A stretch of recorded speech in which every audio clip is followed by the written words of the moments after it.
السلام علیکم ورحمۃ اللہ وبرکاتہ۔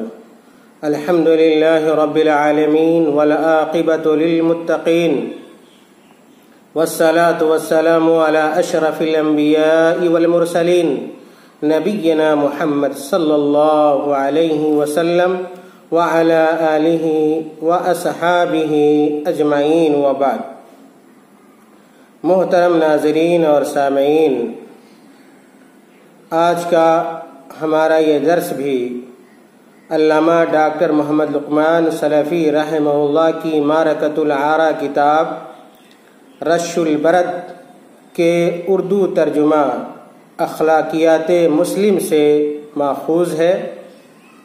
آج کے درس میں آپ کے سامنے رش البرد کی دو حدیث جس کا تعلق خاص طور سے والد کے ساتھ حسن سلوک سے ہے، دونوں حدیث آپ کے سامنے پیش کی جائے گی، اس کا ترجمہ پیش کیا جائے گا اور ان دونوں حدیثوں سے متعلق جو مستنبط مسائل ہیں ان مسائل کو آپ کے سامنے رکھا جائے گا۔ آئیے سب سے پہلے ہم اور آپ والد کے ساتھ حسن سلوک سے متعلق حدیث سنتے ہیں۔ پہلی حدیث اس کے راوی ابو ہریرہ رضی اللہ تعالی عنہ ہیں۔ کہتے ہیں قیل یا رسول اللہ من ابر قال امک قال ثم من قال امک قال ثم من قال امک قلت ثم من قال اباک۔ یہ حدیث صحیح مسلم کے اندر بھی موجود ہے۔ اس حدیث کا ترجمہ ابو ہریرہ رضی اللہ عنہ کی روایت ہے کہ اللہ کے رسول صلی اللہ علیہ وسلم سے پوچھا گیا کہ کون اطاعت و فرمانبرداری کا سب سے زیادہ حقدار ہے؟ آپ صلی اللہ علیہ وسلم نے فرمایا تیری ماں۔ پوچھا پھر کون؟ آپ صلی اللہ علیہ وسلم نے فرمایا تیری ماں۔ پوچھا پھر کون؟ آپ صلی اللہ علیہ وسلم نے فرمایا تیری ماں۔ پوچھا پھر کون؟ تو آپ صلی اللہ علیہ وسلم نے فرمایا تیرا باپ۔ دوسری حدیث اس کے راوی بھی ابو ہریرہ رضی اللہ تعالی عنہ ہیں۔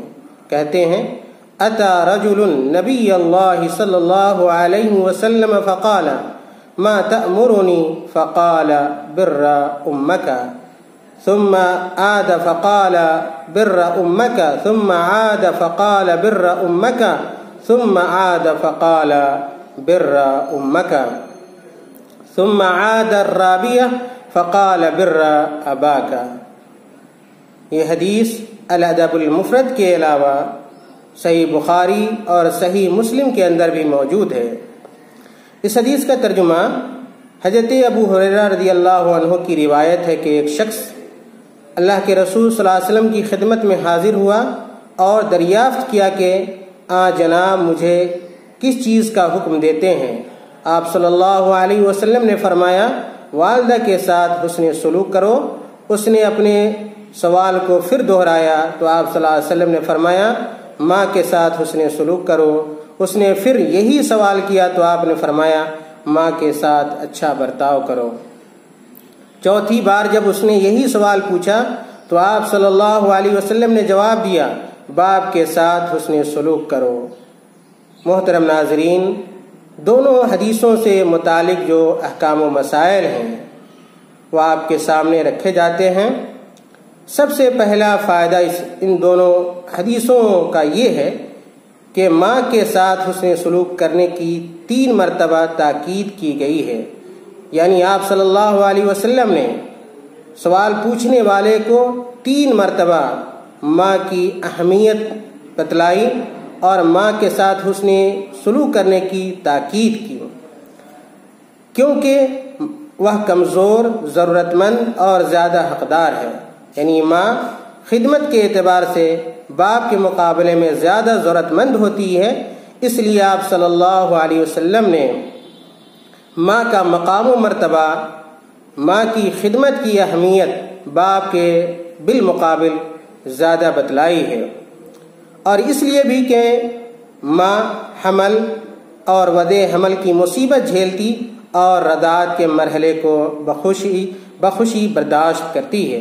ان وجوہات اور ان اسباب کے پیش نظر آپ صلی اللہ علیہ وسلم نے ماں کے مرتبے کو 3 گنا بیان کیا ہے۔ دونوں حدیثوں کا دوسرا بڑا فائدہ ماں حسن سلوک اور اطاعت و فرمانبرداری میں باپ پر 3 گنا زیادہ حق رکھتی ہے، جیسا کہ ابھی میں نے آپ کے سامنے ذکر کیا۔ تیسرا فائدہ دونوں حدیثوں سے متعلق کہ والدین دوسرے تمام رشتہ داروں کے مقابلے میں حسن سلوک کے سب سے زیادہ حقدار ہیں، یعنی ماں اور باپ ہمارے حسن سلوک کے دوسرے تمام رشتہ داروں سے زیادہ حقدار ہیں۔ سماج اور معاشرے میں بدقسمتی سے یہ دیکھا جاتا ہے کہ ایک آدمی اپنے والدین سے محبت نہ کر کے، ان کے ساتھ اچھا معاملہ نہ کر کے، دوسرے رشتہ داروں سے زیادہ اچھا معاملہ، اچھا برتاؤ کرتا ہے۔ یہ درست نہیں۔ کیوں؟ اس لیے کہ سب سے زیادہ حسن سلوک، نیک برتاؤ اور اچھے معاملے کے حقدار والدین ہیں، پھر ان کے بعد دوسرے رشتہ داروں کی باری آتی ہے یا دوسرے رشتہ داروں کا حق ہے۔ عام طور پر دیکھنے میں یہ بھی آتا ہے کہ ایک شخص اپنے ماں کو ناراض رکھتا ہے، اپنے باپ کو ناراض رکھتا ہے اور دور کے رشتہ داروں سے اس کے تعلقات اچھے ہوتے ہیں۔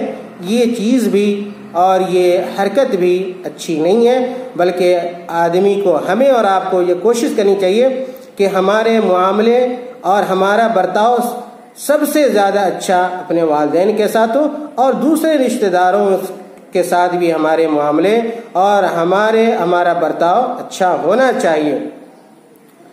ان دونوں کے بعد رشتہ داروں اور ان سے جو زیادہ قریب ہیں ان کے ساتھ اچھا برتاؤ کیا جائے، یعنی سب سے پہلے اچھا معاملہ ہمارا والدین کے ساتھ ہونا چاہیے، اور اس کے بعد جو قریبی رشتہ دار ہیں، پھر ان کے بعد جو قریبی رشتہ دار ہیں ان کے ساتھ ہم اچھا معاملہ کریں۔ یہی اسلام کا حکم ہے، یہی آپ صلی اللہ علیہ وسلم کے فرمان کا مفاد ہے، اور آپ صلی اللہ علیہ وسلم نے انہی چیزوں کی تاکید اپنی حدیثوں میں فرمائی ہے۔